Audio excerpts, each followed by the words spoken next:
And we're up on YouTube.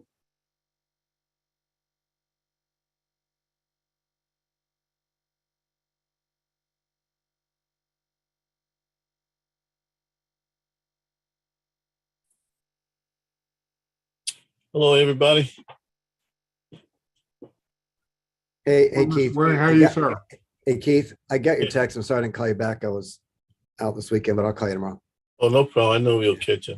Yeah, perfect. Thanks. Mr. Brian, thanks for bailing me out last Thursday or Friday, whatever it was. Yes, sir. Paul, we've had some rough couple weeks because of the volume of material, but we got to them, and I made sure before I left home here from Friday that we had taken care of her. Man, I tell you, it made me look good, man. I appreciate that. That's what we're here for. Just let us know anytime we can help. Hey, what I've been looking at, I've seen Trident got those trucks. I saw 2 of them today. The knuckle booms? Yes, sir. Yeah. They got new trucks, man. We try to get all that money from them to get those trucks. You must have a good contract with somebody. I know.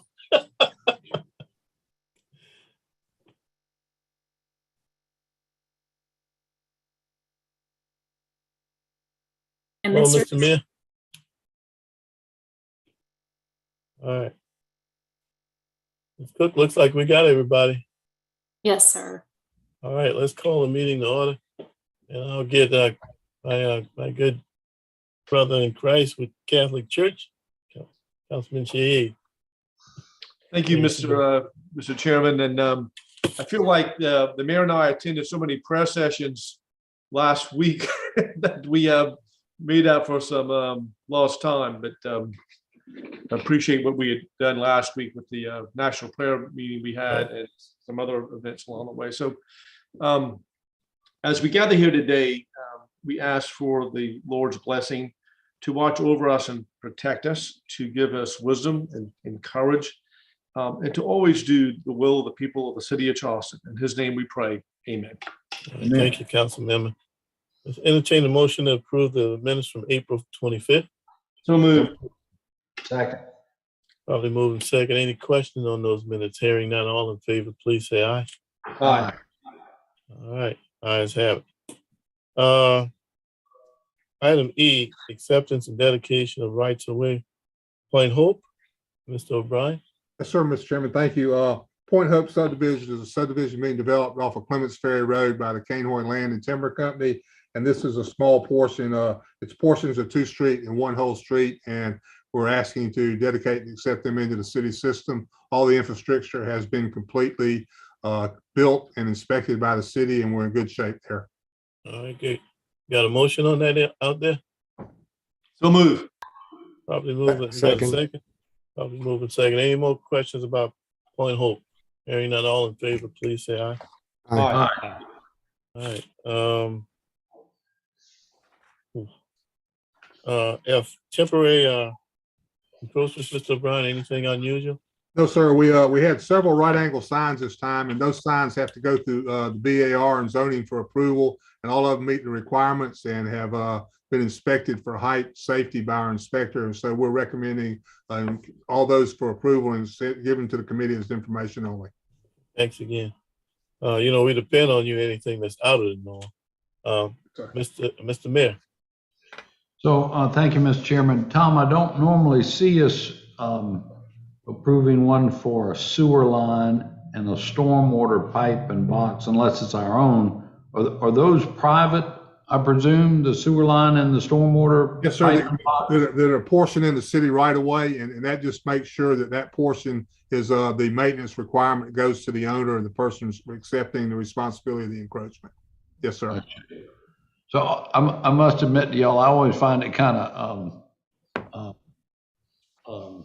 maybe not amusing, but raises my eye when all these encroachments are temporary, and somebody's putting a sewer line in, and it's they're not going to want it to be temporary. They're going to want that thing to stay there a long time. So and I think we're working on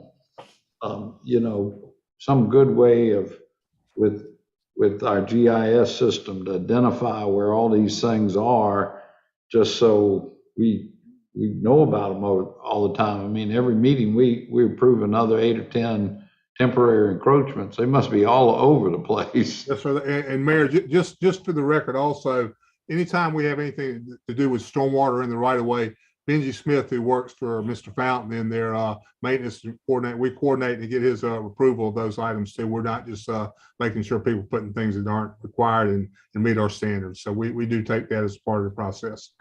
Great, thank you. Councilman Seekins.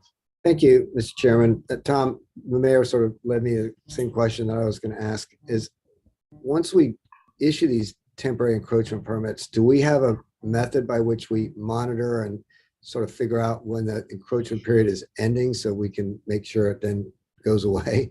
I mean, a lot of these are right around downtown, as you know, and all those encroachments create some challenges, shall we say. Yes, sir. That, Mr. Seekins, that's correct. And what we do is with the assistance of Dan Riccio and the livability staff, a lot of the ones downtown, which are like benches and signs and things like that, we just, anytime we either get a complaint or when they're out there just doing their daily routine walks, we make sure those things, one of the requirements, they have to remain in good, safe condition for the public. And even though they're temporary, the temporary portion that allows the city, if something comes up that we don't either want that there or becomes a dangerous situation, they have to remove it upon notice from the city. So we kind of take, as the mayor said, we keep a running list when these things are approved, a database. So we're checking them in our normal kind of just travels throughout the city. And if anything is either in disrepair or causes either a hindrance for walking and pedestrians and things, you may recall over there near your place on Broad when Fast French, sometimes when they had to move some of their tables, what we want to do is to make sure that we kept a free access for ADA compliant, and we were able to move around and with some assistance get that done. So it's kind of an ongoing process. And as the mayor mentioned, we worked with our legal staff several years ago. The temporary, what that does is that kind of gives us that ability to make things, if they're not either kept up or in a safe condition, to remove them. The most permanent ones we do are for buildings where we have footings and things of buildings that would never really go away, but everything else we try based on legal recommendation to kind of keep in a temporary state, so it gives us some control and authority over it. Great, thank you. Yes, sir. Okay. That says on temporary encroachments. Down to H1, Church Creek. Mr. Fountain, what's the recommendation?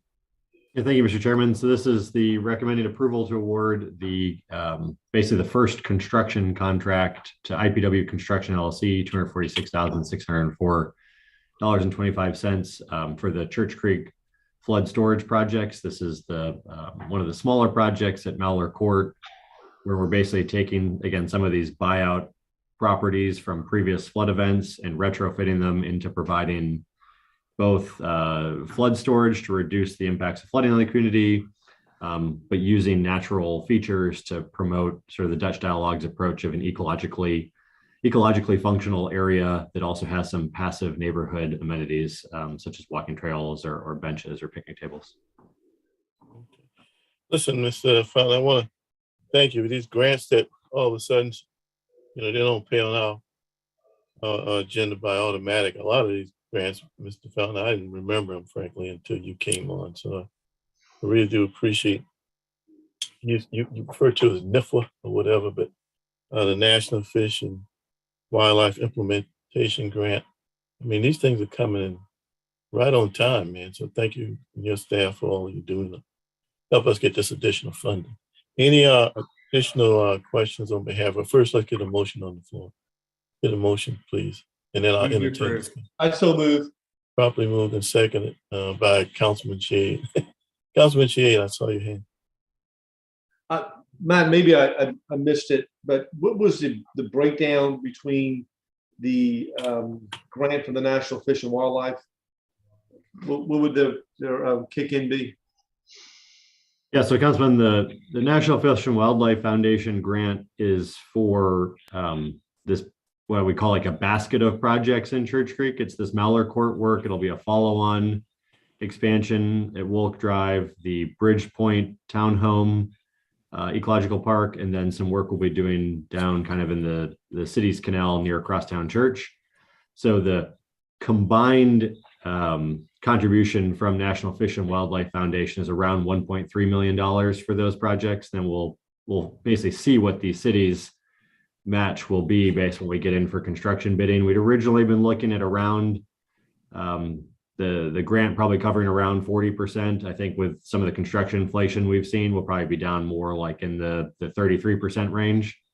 But that's where we went through some of that in more detail at Budget Ad Hoc last week. But for this project, we'd probably billing out at like a 50-50 match with the National Fish and Wildlife Foundation, which is sort of the recommended minimum ratio for their grant projects. And this has nothing to do with that money we got to buy back those properties that were out in Bridge Point when we took over those properties. This is totally separate grant. So this is leveraging those grants. The properties that we are retrofitting on Mallard Court here were also purchased with FEMA funds on a grant, 75-25 split with FEMA money being the 75. In addition to the work that we did in Bridgepoint buying out the townhomes there. So it's the same situation where the city has acquired with federal assistance, monetary assistance, flood-prone properties, demolish them, and now we're coming back to retrofit those instead of having them be somewhat kind of overgrown lots into ecological amenities that also reduce flooding in the area. It just seems like ancient history ago when we were going through all of that process, but that was a long detail that I know we had a couple of roadblocks with some folks who didn't want to participate in that program, but we kind of just kept on pushing forward and we got this taken care of. So this is all going in the right direction, and we're correcting a wrong that's been years in the making. So thanks for your work on this. I know that Councilwoman Brown, this is right in your backyard. So this is your district we're dealing with all this stuff. So Councilman Brown? Almost literally in my front yard, actually, is kind of the direction. My yard, backyard. So I gotta add on my thanks for getting this process started. I know it's sort of a long way from completion on all these properties, and I know it's not, none of this is going to be a silver bullet. It's just going to completely stop flooding in the area. But I know I speak on behalf of on behalf of my neighbors. I actually sent out an email this week saying it was District 10 week at City Council. There's some work going on across the street that I spoke to or that I emailed with Matt about earlier this week. And all these things together are really going to combine, I think, to make a pretty significant difference. And we're very grateful. I know people can tend to think that all the city's resources are being devoted to the peninsula, and then we see other projects going on around town, and it can sort of breed a little bit of division. But when something like this is happening truly in our backyard, it really shows the work that everybody's doing, and paying attention to little old Shadow Moss out here. So just want to thank y'all again. This is really gonna be a great project. Okay, good. That's what I call a question. All in favor, please say aye. Aye. Any opposed? Ayes have it. That's it on this agenda. Any last minute comments? Mr. Chairman, I don't know if you wanted to mention, and I know Councilman Appel and yourself are on the real estate agenda, but we obviously had the item with the Ensign Homes easement on. I did not add that as a separate item on the Public Works Utilities agenda to try to prevent too much confusion over the routing through to council, but right, it's obviously a big step forward in the King UG project as well. If you would, why don't you give an overview of that for the gentlemen? Yeah, and just very briefly, we did get to a final legal easement agreement with the Charleston Housing Authority for the portion of the property that we would need in order to install the wet well and the pump station, basically at the front of Enston Homes on the north side of UG Street, for basically the second phase of the flood relief project for the King and UG intersection, of course, the whole basin that feeds. I think the big success here has been the work that we've done as a city with the housing authority, where the housing authority is willing to offer that as a gratis dedication, a free easement for the city to build and construct and operate that pump station. And I think that's been a great testament to the work, obviously, the council and mayor have done with building that relationship with the housing authority, but also the engagement outreach work we've done showing kind of that the level of benefit to that property from flood reduction at that intersection. In addition to a transportation project, it's also a really impressive benefit for the neighborhood. You know, the mayor pointed out at real estate, and Mr. Mayor, why don't you point this out again? The price we're paying for that property to put that our equipment on their property. Well, in the presentation, they mentioned the price for the property, which was one of our favorite words, free. And the price is right. It's a very valuable piece of property, and for our partners to be willing to give us this permanent easement for this project is very valuable to us. And our partnership with the housing authority is just critical both ways. We support each other, but they really stepped up to the plate. We owe Art Milligan and all the staff out there and the board a real thank you for this one. Yeah, I mean, the mayor's right about that. Just for some of the newer people, some years ago, and Councilman Seekings would remember this, when we were doing the Market Street Drainage Project, which was like a $40 million drainage project, we needed a laydown area. And the laydown area we got from State Ports Authority, and they charged us over $700,000 not to give us the property, just to use it to lay down equipment to do the drainage project that was in part going to help some of them. So when you get an ally coming to the table like that for free, that's a good ally. So, Councilman Seekings. So thank you. While we're talking about this, we might just ask Matt, now that we've got the land for free, what about the pump? How are we doing with that? I know that's not coming for free. No, that's true. So the pump station and surface civil work have gone through the first step of the BAR process. So this is a BAR jurisdiction site due to the Ensign Homes property. So it will be one of the most attractive pump stations that will ever be constructed on the peninsula as well. But we do have our concept approval for mass scale orientation.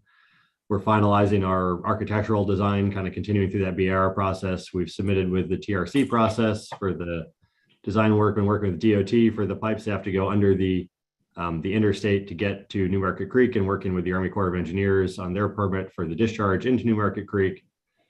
So there's probably another year of permitting most likely before we be into construction. But we do hope to be in construction basically by the end of 2023 with the project. We're pretty far along on the actual design work. We're just into the permitting stages now, primarily. It is great to get the land gratis. It will be probably still on the order of a $15 million investment from the city as well. And we're looking for still grant opportunities and some other funding sources, but that's going to be a huge impact in that area as we move forward. This is for Councilman Pell and Bowden's benefit. This is an area where the fire station, it's west of that on Hugie Street. They actually have a John boat there, and standard equipment to ferry people who don't know how deep that water gets there in and out of the water. Over the decades, they've had a John boat there to do that. So hopefully, after Mr. Fountain and his team finishes their magic, maybe they can sell that John boat. We can go fishing. I know, use it for what it's for. Anyway, listen, Mr. Mayor. So, Mr. Chairman, if it's a pleasure of the committee, I would like to just make a brief report about our ad hoc budget committee the other day. Sure. Because it was all about the drainage fund and drainage projects. And I thought it was a very productive meeting and great conversation, and kind of a recount of where we are with existing projects and which ones currently show themselves to be underfunded, and then the prospective new projects. And I'm sure we'll package all this together and bring it back to the committee. But on the bottom line, there's, even though we will explore where we are in bonding capacity, the bottom line is, for right now, with the use of TIF districts wherever possible, and allocating as much from those TIF districts to the eligible projects, we can, with the existing drainage fund over the next 5 years now, this is over a little bit of time, can cover the shortfall amounts of the existing projects as we know them right now. Don't get me wrong, some of those are estimates, but as far as today's information, we cover the shortfall and then have about an additional $17 million for some new projects. And when we went through that list, the things that kind of popped up to the top of the list were moving forward with some of the improvements in Central Park drainage basin on James Island, moving forward with some of the improvements that have been recommended for the Doo-Wop area, West Ashley, then small projects in West Pawnee neighborhood and Fort Royal, I think, neighborhood, some money to keep the brick arch restoration effort going until we can get more money from the South Carolina DOT. We're hoping they bring us some.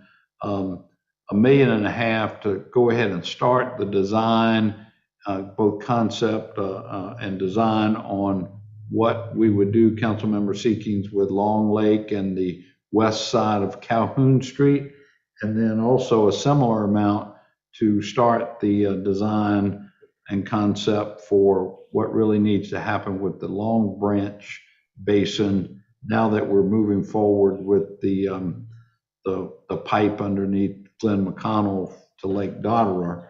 So the committee was very supportive of all of that, and I think it's a really reasonable path forward that addresses some of our worst areas. In the meantime, of course, I guess next meeting we're going to talk some more about the small projects that Matt has been working on and formulating. So anyway, Mr. Chairman, I just want to give that brief report. It was a good meeting, and we'll be bringing something more official about the budget and allocation, I think, to a meeting in the near future. All right, that's good information. Beyond that, unless we have any final questions, let's by acclamation stand adjourned. I look forward to seeing all y'all tomorrow. Thank you, Mr. Chairman. All right. Thank you.